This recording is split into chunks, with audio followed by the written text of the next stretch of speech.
കാൽമുട്ടിലുണ്ടാകുന്ന ഒട്ടുമിക്ക വേദനകൾക്കും കാരണം മസിലുകളാണ്.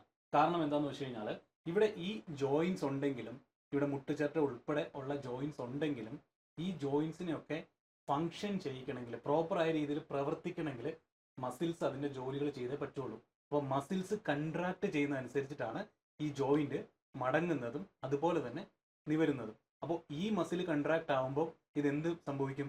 ഇത് ഇവിടെ നിന്ന് എക്സ്റ്റെൻഡ് ആവും. അതുപോലെ തന്നെ ഈ മസിൽ കൺട്രാക്ട് ആകുമ്പോൾ എന്ത് സംഭവിക്കും?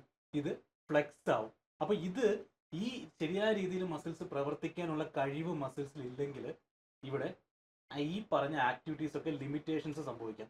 അങ്ങനെ ലിമിറ്റേഷൻ സംഭവിച്ചു കഴിഞ്ഞാൽ മുട്ട് മടക്കാൻ വീക്ക്നെസ് ഉണ്ടാവും, ബുദ്ധിമുട്ടുണ്ടാവും.